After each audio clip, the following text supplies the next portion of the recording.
Just imagine, roads మీద వెళ్తున్న cars, bikes అన్ని ఒకటేసారి ఆగిపోయాయి. దానికి రీజన్ అరబ్ దేశాలు. 1973లో అక్టోబర్ లో జరిగిన అరబ్ ఇజ్రాయెల్ వార్ కారణంగా క్రూడ్ ఆయిల్ ఎక్స్పోర్ట్ ని బ్యాన్ చేయడంతో సడన్ గా అంతా స్తంభించిపోయింది. క్రూడ్ ఆయిల్ ప్రైజెస్ సడన్లీ ఆకాశాన్ని అంటాయి. అమెరికా లాంటి పవర్ఫుల్ కంట్రీస్ ఎకానమీస్ కొలాప్స్ అవడానికి చాలా దగ్గరగా ఉన్నాయి. ఫ్యాక్టరీలు మూతపడుతున్నాయి అండ్ మేజర్ ఆయిల్ కంపెనీలు కూడా. ఈ ఇన్సిడెంట్ ప్రపంచానికి ఆయిల్ కొన్న రియల్ పవర్ ని చూపించింది. అక్కడి నుండి ప్రజలు క్రూడ్ ఆయిల్ అంటే బ్లాక్ గోల్డ్ అని నమ్మారు. దాని ఇంపార్టెన్స్ బంగారం కంటే తక్కువ కాదని అర్థం చేసుకోవడం స్టార్ట్ చేశారు. కానీ మీరు ఎప్పుడైనా ఆలోచించారా, క్రూడ్ ఆయిల్ ని ఫస్ట్ టైం ఎక్కడ ఎవరు డిస్కవర్ చేశారని? వందల సంవత్సరాల క్రితం ఆయిల్ లేనప్పుడు ప్రజలు ఎలా జీవించారు and who controls the price of oil? Oil history చాలా పురాతనమైనది. లక్షల సంవత్సరాల క్రితం ఆర్గానిక్ మ్యాటర్ హైడ్రోకార్బన్స్ గా రూపాంతరం చెందుతుంది. క్రూడ్ ఆయిల్ యూజువల్ గా డిపాజిట్స్ కి రిజల్ట్ గా ఫామ్ అవుతుంది. అండర్ గ్రౌండ్ లో దాగున్న క్రూడ్ ఆయిల్ కొన్నిసార్లు భూమి సర్ఫేస్ పై కనిపిస్తుంది. అందుకే హ్యూమన్స్ కి ఏన్షియంట్ టైం నుండి ఆయిల్ గురించి తెలుసు. వేల సంవత్సరాల క్రితం ఈజిప్ట్ కి చెందిన ఎన్స్టైటైట్లు గాయానికి ఆయిల్ రాస్తే గాయాలు త్వరగా నయమవుతాయని నమ్మేవారు. 347 ADలో చైనాలో క్రూడ్ ఆయిల్ వెల్స్ ని తవ్వారు. ఈ బావులు సుమారు 240 మీటర్స్ డెప్త్ కి తవ్వారు అండ్ బ్యాంబూ పోల్స్ ని సెట్ చేసిన పుల్లి సహాయంతో వీటిని తవ్వారు. కానీ ఆ టైంలో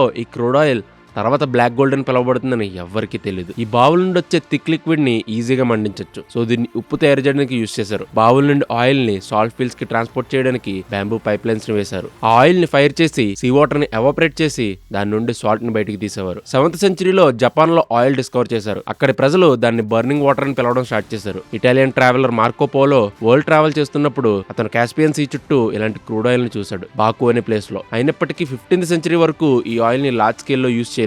ఈ ఆయిల్ ని రాత్రి లైట్ కోసం యూజ్ చేయొచ్చని కూడా ప్రజలు తెలుసుకోలేదు. ప్రజలు రాత్రిపూట తమ ఇళ్ల నుండి బయటకు వెళ్లేవారు కాదు. ఒకవేళ స్పెషల్ సర్కమ్స్టాన్సెస్ లో ఎవరైనా లైట్ తో బయటకు వెళ్లాల్సి వస్తే డిఫరెంట్ కంట్రీస్ లైట్ ని పొందడానికి డిఫరెంట్ మెథడ్స్ ని ఉపయోగించేవి. At that time people special types of fish and birds ని వేటాడి వాటిని కొన్ని రోజుల ముందుగానే ఇంటికి తీసుకొచ్చి లైట్ ని ప్రొడ్యూస్ చేయడానికి వాటిని ఎండబెట్టి కాల్చేవారు. అమెరికాలో సాల్మన్ అని పిలువబడే చేపను అండ్ స్కాట్లాండ్ ఇంకా ఐర్లాండ్ లో పీట్రల్స్ అని పిలువబడే బర్డ్స్ ని లైట్ కోసం క్యాండిల్స్ లో యూజ్ చేసేవారు. ఆ తర్వాత 1700 టైంలో వేల్స్ ని యూజ్ చేయడం స్టార్ట్ చేశారు ఆయిల్ ఎక్స్ట్రాక్ట్ చేయడానికి. సముద్రంలో వేల్స్ ని పెద్ద సంఖ్యలో పట్టుకునేవారు. వాటి నుండి నూనె తీయడానికి స్మాల్ ఫ్యాక్టరీస్ ని సెటప్ చేసేవారు. ఈ ఆయిల్ ని దీపాలు వెలిగించడానికి యూజ్ చేయడం మొదలెట్టారు. 1846 లో కెనడియన్ జియోలజిస్ట్ అబ్రహం గెస్నర్ దీపాలు వెలిగించడానికి ఒక న్యూ ఆయిల్ ని కనుగొన్నారు. షేల్ కోల్ అండ్ బిటుమెన్ ని రిఫైన్ చేయడం ద్వారా ఈజీగా వెలిగించగల ఆయిల్ ని క్రియేట్ చేశారు. దాన్నే కిరోసిన్ అని పిలిచేవారు. ఆ తర్వాత కిరోసిన్ మీద రీసెర్చ్ జరగడం స్టార్ట్ అయింది. వరల్డ్ లో ఒక న్యూ రెవల్యూషన్ స్టార్ట్ అయింది. దీనికి తక్కువ రిసోర్సెస్ అవసరం కావడంతో ఈ ఆయిల్ అందుబాటులోకి వచ్చింది. సో దీని కాస్ట్ వెల్ ఆయిల్ కంటే 15 టైమ్స్ తక్కువగా ఉండేది. As a result gradually kerosene large scale లో ప్రొడ్యూస్ అవడం స్టార్ట్ అయింది. ఈ కిరోసిన్ సహాయంతో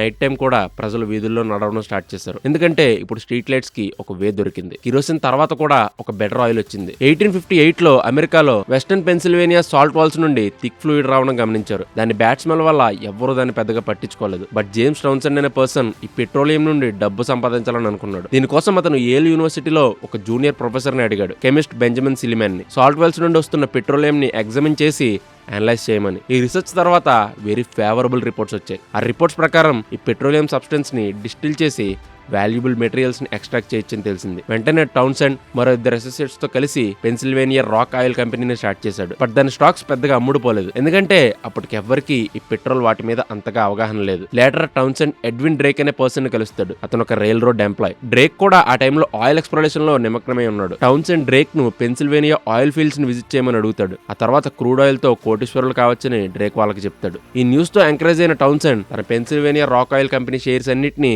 డ్రేక్ ఇస్తాడు. అతనికి పెట్రోలియం బావులు తవ్వే పనిని అప్పగిస్తారు. యాన్యువల్లీ $1000 ఇస్తానని డ్రేక్ కి ప్రామిస్ చేస్తాడు. ఆ తర్వాత డ్రేక్ సెనెకా ఆయిల్ కంపెనీని ఫామ్ చేస్తాడు. దానికి డ్రేకే లార్జెస్ట్ షేర్ హోల్డర్. డ్రేక్ పెన్సిల్వేనియాలోని టెట్సవిల్లేకి వెళ్తాడు. అక్కడ బావులు తవ్వాలని ప్లాన్ చేస్తాడు. అప్పుడే అక్కడ ఉండే ప్రజలు డ్రేక్ ని క్రేజీ డ్రేక్ అని పిలవడం స్టార్ట్ చేశారు. కానీ డ్రేక్ ఇవేమీ పట్టించుకోకుండా ఒక ప్రొఫెషనల్ డ్రిల్లర్ కోసం వెతుకుతాడు. అతని పేరు విలియం స్మిత్. విలియం రోజుకు 2.5 శాలరీకి డ్రేక్ కోసం పనిచేయడం స్టార్ట్ చేస్తాడు. వాళ్ళు తవ్వుతున్న టైంలో వాళ్ళకి చాలా సార్లు గ్రౌండ్ నుండి నీరు బయటకు వచ్చి చాలా ఇబ్బందులు పెట్టేది. ఈ ప్రాబ్లమ్ సాల్వ్ చేయడానికి నీటిని బయటకు పంపించడం స్టార్ట్ చేశారు. అది చాలా కష్టమని అప్పుడు వాళ్ళు గ్రహించారు. స్మిత్ అండ్ డ్రేక్ కలిసి ఒక ఐరన్ పైప్ ని డైరెక్ట్ గా అండర్ గ్రౌండ్ లోని రాక్ లేయర్ కి దించడానికి వర్క్ స్టార్ట్ చేశారు. తర్వాత స్టీమ్ ఇంజిన్ సహాయంతో డ్రిల్లింగ్ చేయడానికి ట్రై చేశారు. అయినప్పటికీ వాళ్ళు పెద్దగా సక్సెస్ అవ్వలేదు. ఫైనల్లీ సాటర్డే ఆగస్ట్ 27, 1859 69 అడుగుల లోతు వరకు డ్రిల్లింగ్ చేసిన తర్వాత వాళ్ళకి క్రూడ్ ఆయిల్ దొరికింది. మండే డ్రేక్ వెల్సైట్ కి చేరుకున్నప్పుడు స్మిత్ అండ్ అతని టీం చాలా జార్స్, బ్యారెల్స్ అండ్ ట్యాంక్స్ ని క్రూడ్ ఆయిల్ తో నింపి పక్కన పెట్టారు. చాలా ఫెయిల్యూర్స్ తర్వాత చివరికి టిట్స్విల్ నుండి 11 కిలోమీటర్ల దూరంలో ఒక రూరల్ ఏరియాలో first time crude oil was discovered. With in short time ఈ వార్త ఆ ప్రాంతం అంతటా పాకింది. టిట్స్విల్ ప్రాంతంలో అన్ని చోట్ల డ్రిల్లింగ్ స్టార్ట్ అయింది. హ్యూజ్ క్వాంటిటీస్ లో ఆయిల్ ని ఎక్స్ట్రాక్ట్ చేయడం స్టార్ట్ చేశారు. ఇనిషియల్లీ ఇక్కడ 4500 బ్యారెళ్ల ఆయిల్ ప్రొడ్యూస్ చేయబడింది. కానీ 4 సంవత్సరాల్లోపే 1862కి 3 మిలియన్ బ్యారెళ్ల ఆయిల్ బయటకు తీయబడింది. పెన్సిల్వేనియాలో ఆయిల్ ప్రొడక్షన్ స్టార్ట్ అవడంతో అమెరికా అంతటా ఒక ఆయిల్ రెవల్యూషన్ స్ప్రెడ్ అయింది. పెన్సిల్వేనియాలో అన్ని చోట్ల ఆయిల్ వెల్స్ ని తవ్వడం స్టార్ట్ చేశారు. Gradually California, Oklahoma and Texas లో కూడా క్రూడ్ ఆయిల్ వెల్స్ ని తవ్వారు. లూబ్రికెంట్స్ అండ్ కిరోసిన్ ప్రొడక్షన్ కూడా స్టార్ట్ అయింది. అతి తక్కువ టైంలోనే మార్కెటింగ్ స్టార్ట్ అయింది. అమెరికా వరల్డ్ లోనే లార్జెస్ట్ ఆయిల్ ప్రొడ్యూసర్ గా అవతరించింది. యునైటెడ్ స్టేట్స్ లో ఆయిల్ ప్రొడక్షన్ వేగంగా పెరిగింది. గ్రోయింగ్ ఆయిల్ బిజినెసెస్ చూసి వరల్డ్ వైడ్ అన్ని కంట్రీస్ లో ఆయిల్ ఎక్స్ప్లోరేషన్ స్టార్ట్ అయింది. కొన్ని కంట్రీస్ లో గవర్నమెంట్స్ ఆయిల్ తవ్వడానికి డబ్బు పెట్టుబడిగా పెడుతుండగా యూరోపియన్ కంపెనీస్ చాలా ప్లేసెస్ లో ఆయిల్ కోసం అన్వేషిస్తున్నాయి. 20th సెంచరీ స్టార్ట్ అవగానే ఈ ఆయిల్ ఎక్స్ప్లోరేషన్ మిడిల్ ఈస్ట్ కూడా చేరుకుంది. British geologist George Bernard Reynolds 10 years గా ఆయిల్ కోసం వెతుకుతున్నారు. చివరిగా 1908లో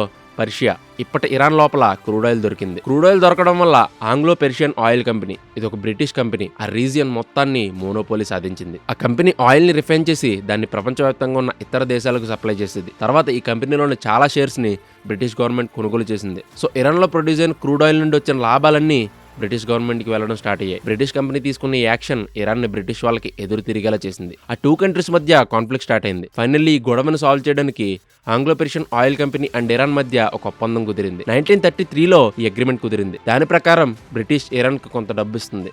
దానికి బదులుగా ఇరాన్ 60 సంవత్సరాల పాటు బ్రిటిష్ బిజినెసెస్ లో ఇంటర్ఫియర్ అవ్వకూడదు. ఈ విధంగా బ్రిటిష్ వాళ్ళు ఇరాన్ చుట్టూ ఉన్న క్రూడ్ ఆయిల్ రిజర్వ్స్ పై కంప్లీట్ కంట్రోల్ ని సాధించారు. బట్ బ్రిటిష్ వాళ్ళ ఈ నిరంకుశత్వం ఎక్కువ రోజులు ఉండలేదు. సూన్ బ్రిటిష్ వాళ్ళు కంట్రీస్ న్యాచురల్ రిసోర్సెస్ ఉపయోగించుకుని లాభాలన్నింటినీ దోచుకుంటున్నారని ఇరాన్ ఫీల్ అయింది. 1951లో ఇరాన్ అన్ని ఆయిల్ ఇండస్ట్రీస్ ని నేషనలైజ్ చేసింది అండ్ ఆంగ్లో పర్షియన్ రిసోర్సెస్ ని స్వాధీనం చేసుకుంది. తర్వాత కూడా సర్చ్ ఫర్ వెల్స్ కంటిన్యూడ్. ఈ సర్చ్ లో 1938లో ఒక American company, Arabian American oil company Saudi అరేబియాకి చేరుకుంది. దీన్నే అరామ్కో అని కూడా అంటారు. చుట్టూ ఎడారి మాత్రమే ఉన్న అరేబియా ఆ టైంలో ప్రపంచంలోని మోస్ట్ పూర్ కంట్రీస్ లో ఒకటి. ఆ డ్రై డిజర్ట్ లో పండించే ఒకే ఒక్క పంట ఖర్జూరాలు. చాలా మంది ప్రజలు జీవనోపాధి కోసం ఇతర దేశాలకు వలస వెళ్లాల్సి వచ్చేది. ఫస్ట్ వరల్డ్ వార్ తర్వాత ఇంజనీర్ మేజర్ ఫ్రాంక్ హోమ్స్ అరేబియాలో ఆయిల్ దొరికే ఛాన్సెస్ గురించి సౌదీకి చెప్పారు. అతను చాలా ఇయర్స్ వేరియస్ ప్లేసెస్ లో ఆయిల్ కోసం వెతికాడు, కానీ సక్సీడ్ అవ్వలేదు. 1938లో ఒక అమెరికన్ కంపెనీ అరామ్కో సౌదీలో ఫస్ట్ టైం ఆయిల్ ని ఫైండ్ అవుట్ చేసింది. అరేబియాలోని దమ్మం అనే ప్లేస్ లో ఆయిల్ ని రిఫైన్ చేయడానికి పైప్ లైన్స్ వేయడం, ఆయిల్ ని ట్రాన్స్పోర్ట్ కోసం ట్రాన్స్పోర్టేషన్ రూట్స్ అన్ని స్టార్ట్ అయ్యాయి. 1944లో ఆయిల్ ని తీసే రెస్పాన్సిబిలిటీ మొత్తాన్ని అరామ్కోకి అప్పగించారు. ఆ తర్వాత ఇది సౌదీ అరేబియాను పూర్తిగా మార్చేసింది. ఆకలి, పేదరికంతో ఉన్న అరేబియా మారిపోయింది. సౌదీ అరేబియా అతి తక్కువ టైంలోనే రిచ్ కంట్రీగా మారింది. Similarly by the end of 19th century Russia లాంటి చాలా కంట్రీస్ కూడా క్రూడ్ ఆయిల్ ని కనుగొన్నాయి. ఒకనొక టైంలో ఆయిల్ సప్లై ఎక్కువగా అండ్ డిమాండ్ చాలా తక్కువగా ఉండేది. సో ఎక్కువ ఎక్స్పోర్ట్ చేయడానికి ఒక కంట్రీ ఇంకొక కంట్రీతో ట్రేడ్ చేసేది. అప్పుడు తక్కువ డాలర్ ప్రైస్ కే క్రూడ్ ఆయిల్ ని ఎక్స్పోర్ట్ చేయడానికి చాలా మంది రెడీగా ఉన్నారు. ఇప్పుడు ఈ పెరిగిన ఎక్స్పోర్ట్స్ కారణంగా ఆయిల్ ఎక్కడైతే లార్జ్ క్వాంటిటీస్ లో దొరుకుతుందో ఆ కంట్రీస్ మధ్య పోటీ పెరగడం స్టార్ట్ అయింది. పెరిగిన పోటీ ఆయిల్ ఎక్స్పోర్ట్ చేసే ఈ కంట్రీస్ అన్ని లాసెస్ ని చవిచూడడానికి దారితీసింది. సో సెప్టెంబర్ 1960లో జరిగిన బాగ్దాద్ మీటింగ్ లో 5 దేశాలు కలిసి OPEC organization of the petroleum exporting countries అనే ఆర్గనైజేషన్ ని ఫామ్ చేశాయి. Initially Venezuela, Saudi Arabia, Kuwait, Iraq and Iran వంటి ఆయిల్ ప్రొడ్యూసింగ్ కంట్రీస్ ఇందులో ఉండేవి. తర్వాత 8 more కంట్రీస్ చేరడంతో వాళ్ళు కూడా OPEC మెంబర్స్ గా మారారు. ఎంత ఆయిల్ ప్రొడ్యూస్ చేయాలో, దాన్ని ఏ ప్రైస్ కి ఎక్స్పోర్ట్ చేయాలో ఈ ఆర్గనైజేషన్ డిసైడ్ చేస్తుంది. అయితే రష్యా అండ్ US మాత్రం OPEC నుండి వేరుగా ఉండి తమ ఆయిల్ ప్రైస్ ని తామే డిసైడ్ చేస్తామని చెప్పాయి. లేటర్ 2016 డిసెంబర్లో రష్యా అండ్ కజకిస్తాన్ లాంటి కంట్రీస్ తో సహా 10 నాన్ OPEC కంట్రీస్ తో OPEC ఒక ఒప్పందానికి వచ్చింది. ఈ విధంగా OPEC ప్లస్ గా మారింది. కానీ కథ ఒక కొత్త మలుపు తీసుకోబోతుందని ఎవ్వరికీ ఏమాత్రం తెలియదు. 1973 అక్టోబర్లో ఫ్యూయల్ క్రైసిస్ వచ్చింది. 2 మేజర్ ఆయిల్ క్రైసిస్ ఆ టైంలో క్రియేట్ అయ్యాయి. ఫస్ట్ ఫ్యూయల్ క్రైసిస్ 1973లో వచ్చింది. అప్పుడు OPEC Arab countries, America, Japan and western Europe కి ఆయిల్ ఎక్స్పోర్ట్ చేయడానికి నిరాకరించాయి. ఆ రోజుల్లో ఈ కంట్రీస్ ప్రపంచంలోని మొత్తం క్రూడ్ ఆయిల్ ప్రొడక్షన్ లో సగాన్ని యూజ్ చేసేవి. ఈ డిసిజన్ కి వెనుకున్న అసలు కారణం Yom Kippur war. Egypt, Syria and Israel కి మధ్య జరిగిన ఈ వార్ లో western countries like America and Japan Israel కి సపోర్ట్ చేశాయి. అది అరబ్ కంట్రీస్ కి నచ్చక OPEC ఈ దేశాలపై ఆయిల్ ఎక్స్పోర్ట్ నిషేధాన్ని విధించింది. దీని ప్రభావం ఎంత తీవ్రంగా ఉందంటే 4 నెలల్లోనే, అంటే మార్చ్ 1974లో రిస్ట్రిక్షన్ ఎండ్ అయ్యే టైంకి ఆయిల్ ప్రైసెస్ బ్యారెల్ కి $3 నుండి అరౌండ్ $12 కి పెరిగాయి. 1974లో అమెరికా అటువంటి 30 కంట్రీస్ లిస్ట్ ని తయారు చేసింది. చేసింది ఈ ఆయిల్ క్రైసిస్ వల్ల ఎక్కువ ఎఫెక్ట్ అయినవి.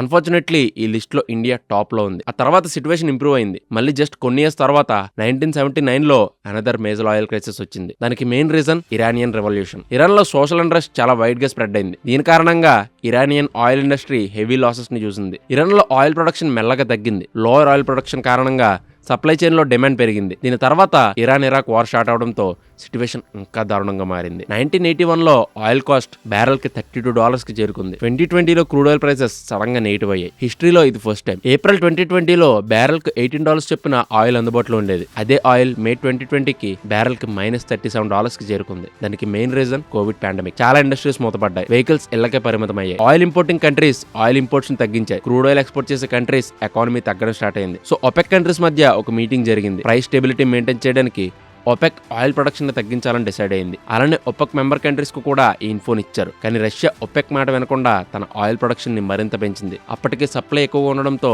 వాళ్ళ మార్కెట్ కంప్లీట్ గా డౌన్ అయిపోయింది. రష్యా అండ్ ఒపెక్ మధ్య ఎలియన్స్ కూడా ఎండ్ అయిపోయింది. ప్రపంచంలో ఆయిల్ లేకపోతే ప్రపంచం ఎంత అందంగా ఉండేది కాదేమో అన్నది అక్షరాల నిజం. ఇండస్ట్రీ కూడా ఎంత వేగంగా అభివృద్ధి చెందేది కాదు. అలాగే ఇంతటి ఇన్ఫ్రాస్ట్రక్చర్ కూడా ఉండేది కాదు. కానీ ఈ ఆయిల్ కి ఒక చీకటి కోణం కూడా ఉంది. Oil and gas based industries నుండి పొల్యూషన్ ఎన్విరాన్మెంట్ ని నాశనం చేస్తుంది. ఆయిల్ తవ్వకాలు జరిపే దేశాల్లో పైప్ లైన్ లీకేజ్ వల్ల ఆయిల్ నీటిలో కలుస్తుంది. డ్రింకింగ్ వాటర్ ని పొల్యూట్ చేస్తుంది. దీనివల్ల అండర్ వాటర్ లైఫ్ సఫర్ అవుతుంది. ఆయిల్ ఎక్స్ప్లోరేషన్ కోసం పెద్ద పెద్ద అడవుల్ని సైతం నరికేస్తున్నారు. వీటన్నిటికీ ఒక ఆల్టర్నేటివ్ ఉంటే బాగుండేది. Thank you for watching and do subscribe prime 9.